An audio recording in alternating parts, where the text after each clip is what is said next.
Hello बच्चों, नमस्कार। आज से हम गणित की प्रैक्टिस कराना शुरू कर रहे हैं, जिसमें आप क्लास फिफ्थ के बाद सिक्स में अगर किसी एंट्रेंस एग्जाम में बैठना चाहते हैं तो आपके लिए बेस्ट प्लेटफॉर्म है।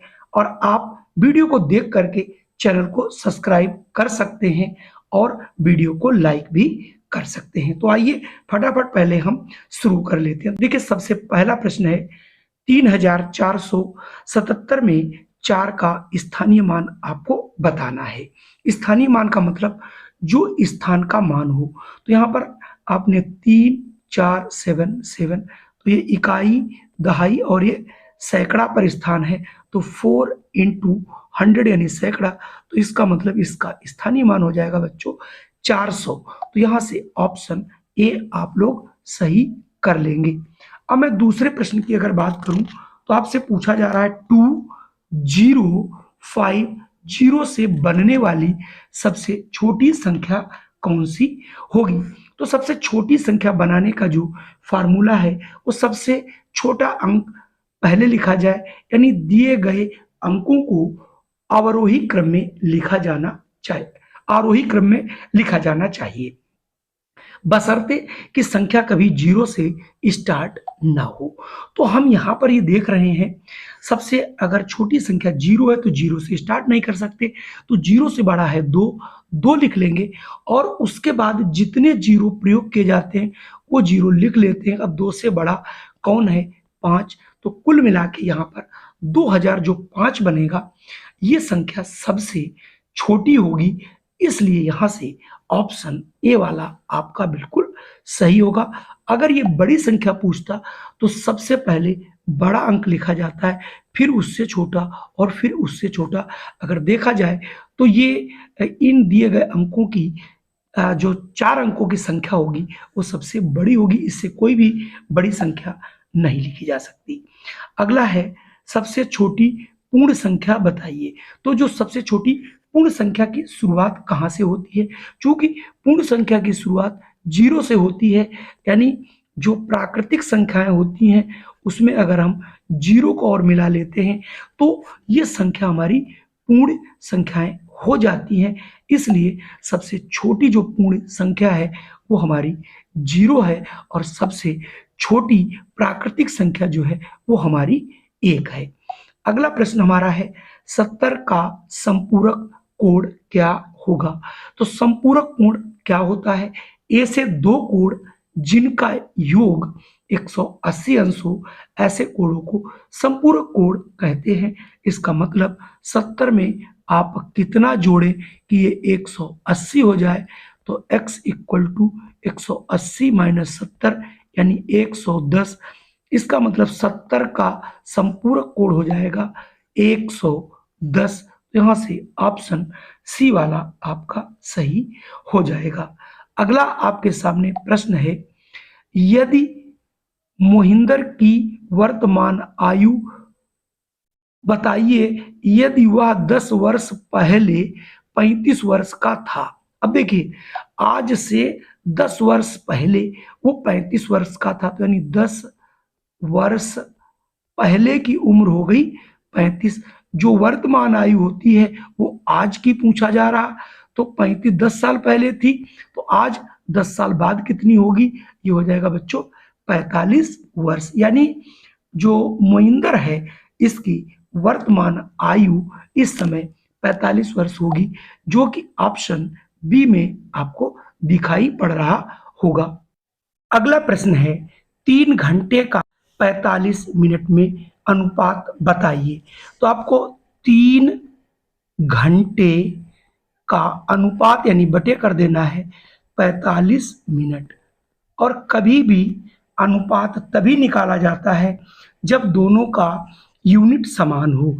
तो 1 घंटे में होते हैं आपके 60 मिनट, तो इसको 60 से गुणा कर दोगे, ये भी आपका मिनट बन जाएगा और नीचे वाला आपका पहले से ही मिनट लिखा गया। अब यानी इसका हम अनुपात निकाल सकते हैं। ठीक है, अब आप इसको काट सकते हो, 15 से काट दो, 15 तिया 45, 15 चक्कू 60, 3 इक्कम 3 इक्कम, यानी 4/1, अर्थात ये आ जाएगा 4:1। इसका मतलब यहाँ से 4:1 ऑप्शन सी में मिल रहा है। अगला प्रश्न है, गोपाल ने 300 रुपए में एक रेडियो खरीदा और उसे 20% के लाभ पर बेच दिया, तो उसका लाभ क्या होगा? यानी उसने कितने बेचा, इसका मतलब लाभ उसमें जोड़ना पड़ेगा। तो अब देखिए, आपको 300 रुपए का है, इसके ऊपर आपको 20% लेना है बच्चों लाभ। तो हम ये निकालते हैं, पहले लाभ हुआ कितना, तो 300 का मतलब गुना हो गया 20% का मतलब बटे 100 हो गया, ये दोनों जीरो कट जाएंगे, 3 दूनी 60, यानी 60 रुपए का लाभ हुआ। तो इसका जो विक्रय मूल्य होगा, विक्रय मूल्य बराबर होता है क्रय मूल्य प्लस लाभ। तो यहाँ पर क्रय मूल्य है बच्चों 300 रुपए और उसे 60 रुपए का लाभ लेना है, तो ये बिक जाएगा उसका 360 रुपए का, जो कि ऑप्शन बी में आपको बच्चों दिखाई पड़ रहा है। तो हम ऑप्शन बी वाला यहाँ से चूज कर लेंगे। अगला प्रश्न है, 6% वार्षिक ब्याज की दर से 2 वर्ष का मूलधन 6,000 है, तो साधारण ब्याज क्या होगा? तो साधारण ब्याज का फार्मूला ही डायरेक्ट आप यहाँ पर लगा दीजिए, यानी साधारण ब्याज का फार्मूला क्या होता है बच्चों? मू सा दा बटे 100, या इसे कहते हैं PRT/100, यानी प्रिंसिपल कितना है 6,000, रेट कितना है 6, टाइम 2 वर्ष बटे 100 कर दीजिए। ये दोनों जीरो कट जाएंगे, 6 छरंग 36, 36 दूना 72 और एक जीरो बढ़ जाएगा। इसका मतलब उसे 720 रुपए साधारण ब्याज मिलेगा, जो कि ऑप्शन ए में आपको दिखाई पड़ रहा है। अगला प्रश्न है, निम्नांकित चित्र में x डिग्री की वैल्यू क्या हो? अगर आप इसको देखें तो ये बच्चों 90 डिग्री का कोण है, तो यहाँ पर 30 plus x degree equal to 90 होना चाहिए। तो x degree equal to 90 minus 30 बराबर 60 डिग्री। इसका मतलब ये कोण आपका 60 होना चाहिए, जो कि ऑप्शन आपको बी में यहाँ पर मिल रहा है। तो हम यहाँ से ऑप्शन बी को बच्चों चूज कर लेंगे। अगला प्रश्न हमारे सामने है, ए बी सी एक काम को क्रमशः 24 दिन, 6 दिन और 12 दिन में पूरा कर सकते हैं, तो तीनों मिलकर उसे कितने दिन में कर लेंगे? इसके लिए हमें करना क्या है, सबसे पहले हम तीनों का एक दिन का काम निकाल लेंगे। तो देखिए, जो व्यक्ति 24 दिन में कर रहा है तो एक दिन में 24वां भाग करेगा, जो 6 दिन में करता है वो 6वां भाग करेगा, जो 12 दिन में करता है वो आपका जो है 1/12 करेगा, यानी 12वां हिस्सा कर पाएगा। तो हम यहाँ से अगर हम ए बी और सी देखें तो ये 1/24 भाग करेगा, ये 1/6 करेगा एक दिन में, और 1/12। इसका मतलब एक दिन का काम, तो एक दिन का काम हमें तीनों को जोड़ देना रहेगा बच्चों, 1/24, 1/6 और 1/12। 12, 6, 24 का लघुत्तम निकालोगे ये 24 आएगा, 24 एकम 24 ही रहेगा, 6 चौक 24 तो 4 आ जाएगा, 12 दूनी 24, 2 एकम 2, सबको जोड़ लोगे तो आ जाएगा 7/24, यानी ये हो गया एक दिन का काम। तो पूरा काम जो होता है वो एक दिन के काम को रिवर्स यानी रिसिप्रोकल कर देते हैं, यानी उसको हम उलट देते हैं, तो उससे हमारा आंसर आ जाना चाहिए। इसका मतलब 7 से भाग कर देना है 24 को, तो 7 तिहाई 21 बचेगा 3, यानी इसका आंसर होगा 3 सही 3/7 दिन। तो यहाँ पर 3 सही 3/7, यानी ऑप्शन सी वाला बच्चों देखिए बिल्कुल सही होगा, तो हम ऑप्शन सी को यहाँ से चूज कर लेते हैं। अगला प्रश्न, 99 सही 95/99 इंटू 99 की वैल्यू क्या होगी? आपको इस सवाल को देख करके घबराने की जरूरत नहीं है, क्योंकि ऑप्शन आपको ऐसे दिए जाएंगे जो आप एक ही बार में आंसर निकाल सको। मतलब अगर आपके पास 3 सही 3/2 लिखना है, 4 लिखना है, तो आप इसकी गुणा करके इसको जोड़ देते हो बस। तो हमें यहाँ पर करना क्या है, चूंकि गुणा में दिया गया 99 तो कट ही जाएगा, लेकिन इसको सिंपल अगर भिन्न में बदलते तो क्या लिखोगे, 99 इंटू 99 प्लस 95 इंटू 99 बटे 99। ठीक है, ये कट गया। अब देखिए इकाई अंक, अगर हम यहाँ पर 99 इंटू 99 करोगे तो 9 नमा 81 का 1 और प्लस उसमें 5 जोड़ना है, तो जिसके अंत में 6 आ रहा हो वो आंसर हो जाएगा। तो आपको देखिए गुणा करने की जरूरत नहीं थी, ऑप्शन डी यहाँ से बिल्कुल बच्चों सही हो जाएगा। अब इतने बड़े प्रश्न को आप सोच रहे होंगे हम कैसे लगाएं, तो देखिए इसको हम आपको कुछ भी नहीं करेंगे, आपको एक ही लाइन में हम आंसर इसका बता देंगे। जब भी ऐसे प्रश्न देखो, इनको इधर से आपको हल करना शुरू कर देना है बस। अब देखिए 7 का 49 का वर्गमूल 7 होगा, 7 और 29 मिलके आपके कितने होते हैं बच्चों, आपको मालूम होगा ये 36 होंगे, और 36 का वर्गमूल 6 होता है, तो 6 आप इसमें 9 में जोड़ लोगे तो ये बच्चों कितना हो जाएगा 25, और 25 का वर्गमूल कितना होता है 5, तो 11 में 5 जोड़ दोगे 16 हो जाएगा। 16 का वर्गमूल 4 होता है, उसमें आपको 5 का जोड़ देना है, 5 4 9, यानी इसका वर्गमूल जो आएगा बच्चों वो फाइनली 3 आएगा। तो यहाँ से ऑप्शन जो है ए वाला सही होगा। कैसे करना है, इसका वर्गमूल निकाल करके इसमें जोड़ना है, जितना आएगा वो इसमें जोड़ना है, फिर इसमें जोड़ना है, इसमें, और वर्गमूल लेते रहिए और उन्हें निकालते रहिए और आपको आंसर यहाँ से मिल जाएगा। अब हमारे पास देखिए 43 है कि दो संख्याओं का योगफल 10 है, उनका गुणनफल 20 है, तो उनके व्युत्क्रमों का योगफल क्या होगा। तो आपको इसके लिए मैं एक बहुत आसान तरीका बता देता हूं। मान लेते हैं हमारे पास कोई दो संख्या है a और b, ठीक है, a और b, तो योगफल a प्लस b बराबर दिया गया 10, गुणनफल यानी ab बराबर 20। तो जब कभी आपसे व्युत्क्रम पूछे, व्युत्क्रम का मतलब पूछ रहा है 1/a प्लस 1/b, कैसे करोगे, तो यहां से हम क्या करेंगे, मान लो ये समीकरण 1 है और ये 2 है, तो आप इसको भाग कर दोगे, यानी a प्लस b को a/b से भाग कर दोगे तो 10/20 आ जाएगा, ये कट के 1/2 आ जाएगा। अब इधर देखिए, अब मैं अगर इसको a/ab कर दूं और b/ab कर दूं बराबर 1/2, b भी कट गया, a कट गया, तो ये आ गया 1/b प्लस 1/a बराबर 1/2। यही पूछ रहा था, उनका व्युत्क्रम यानी 1/a और 1/b कितना होगा, वो आपका 1/2 होगा।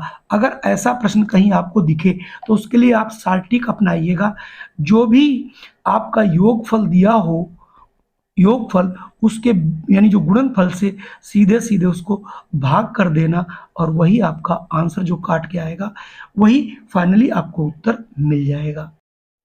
अगला प्रश्न है a/b बराबर 2:3 और b/c बराबर 5:4, तो a/b/c की वैल्यू क्या होगी। इसका फार्मूला आप एक बार याद कर लीजिए, जो भी दिया हो पहले a/b आप लिख लो, थोड़ा दूर लिखिएगा, 2:3 और b/c दिया गया है, तो b के नीचे ही b रहे, आप 5:4। अब आप यहाँ लिख देना a/b/c, बस यहीं पर आपको कलाकारी करनी है, यानी इस वाले 5 से ऊपर वाले दोनों गुणा कर देना है, इस 3 से इन दोनों गुणा कर देना है। तो देखिए 5 दूनी 10, 3 पचे 15, तो इसका मतलब फिर 3 से करोगे, 3 पचे 15, 15 लिखे हुआ, 3 चक्कू 12। अब आपके पास 10:15:12 आंसर मिलेगा। अब अगर इसमें कुछ कट रहा हो तो काट देंगे, यहाँ पर कोई चीज तीनों में समान संख्या से नहीं कट रहा है, तो ऑप्शन सी आपका इंतजार कर रहा है सही आंसर होने के लिए। अगला प्रश्न है, यह 6 कलमों का मूल्य 24 रुपए है, तो 7 कलमों का मूल्य क्या होगा। सीधे सीधे 6 कलमों का मूल्य अगर 24 रुपए है, तो एक कलम का मूल्य आपको 24 को 6 से भाग कर देना है, 6 चौक 24 यानी 4 रुपए, तो 7 कलमों का मूल्य कितना होगा, 7 × 4 यानी 28 रुपए होगा, जो कि ऑप्शन ए में आपको मिल रहा है। अगला प्रश्न आपसे पूछा जा रहा है, वह छोटी से छोटी संख्या कौन सी है जिसे 5, 12, 15 और 18 से भाग देने पर प्रत्येक दशा में 2 शेष बचे। यानी छोटी छोटी तो इसका एलसीएम निकालना है, और एलसीएम निकालने के बाद आपको करना क्या है, उसमें चूंकि 2 शेष बचाना है तो आप उसमें 2 या 20 से उसमें जोड़ दोगे और आपका आंसर आ जाएगा। तो देखिए सबसे पहले ये 2 से कट रहा है, 5 तो कटेगा नहीं, 2 छंग 12, 15 नहीं कटेगा, 2 नमा 18, 2 से और अगर काटना चाहो तो ये 5, 3, 15 और 9। अब देखिए 3 से आपका कट रहा है, 5 तो कटेगा नहीं, 3 एकम 3, 3 पछे 15 और 3 यही 9। एक बार और आप 3 से काट दीजिए, 5, 1, 5 और ये 3 एकम 3, 5 से काटोगे सब आपका 1 1 आ गया। तो इसका मतलब इसका जो एलसीएम है वो हमारा कितना हो जाएगा, लघुत्तम समापवर्ग 2 इंटू 2 इंटू 3 इंटू 3 इंटू 5, 2 दूनी 4, 2 दूनी 4 3 12, 12 3 36, 36 पंजे होता है 180, और चूंकि 2 शेष बचे तो इसमें 2 जोड़ दोगे तो आ जाएगा 182। तो यहां से आंसर आपका ए वाला बच्चों सही होगा, तुम यहां से आंसर ए देख लेंगे। अगला प्रश्न आपके पास 47 है कि 748.84 माइनस एक्स बराबर 625.27 माइनस 349.48 में x की वैल्यू क्या होगी। अब आपके सामने यहाँ पर x की वैल्यू निकालनी है, तो x की वैल्यू आप कैसे निकालोगे। तो यहाँ पर निकालने के लिए आपके पास यहाँ पर हम x को इधर उठा के अगर हम ले आते हैं तो क्या हो जाएगा, ये x बराबर उधर ले गए तो ये 748.84 माइनस 625.27, जो माइनस का था ये प्लस का हो जाएगा 349.48। अब ये दोनों पॉजिटिव है, इन दोनों को जोड़ोगे तो जोड़ने पर आपका आ जाएगा 1098.3, दो उसमें से घटा दोगे 625.27, तो ये आपका घटाने से आ जाएगा 473.05। तो यहाँ से 473.05 ऑप्शन सी में मिल रहा है, तो यहाँ से हम सी वाले को बच्चों कर लेंगे। हमारे पास अगला प्रश्न है 50 से 90 के बीच सभी अभाज्य संख्याओं का योगफल। तो यहाँ पर अभाज्य आपको ढूंढनी है, तो पहली संख्या बच्चों होगी 53, 53 के बाद फिर होगी 59, 59 के बाद 61 जो कि अभाज्य है, फिर 67 भी होगी, फिर आपकी 71 होगी, 73 होगी, फिर आपकी 79 भी अभाज्य है, 83 हो जाएगी और 89। इन सबको जब आप जोड़ोगे तो इसका जोड़ आ जाएगा 635, जो कि ऑप्शन डी में आपको दिखाया गया है, ऑप्शन डी से ले लेंगे। अगला प्रश्न आपके लिए है a बराबर b बटे 3 और b बराबर c बटे 2, तो a अनुपात b अनुपात c क्या होगा। ये प्रश्न मैं करा चुका हूं, लेकिन मैं इसको थोड़ा सा शुद्ध करके लिख देता हूं। देखिए इसको हम a बटे b लिख सकते हैं ऐसे, ऊपर बचेगा 1 बटे 3 और ये b बटे c 1 बटे 2। अब आप इनका निकाल लोगे a अनुपात b अनुपात c, इसको करिएगा और इसका आंसर आपको बताना है, कमेंट करना है 49 और आंसर ये है। अगर आप नहीं बता पाते हैं तो आपके कमेंट पे उत्तर हम आपको बता दूंगा।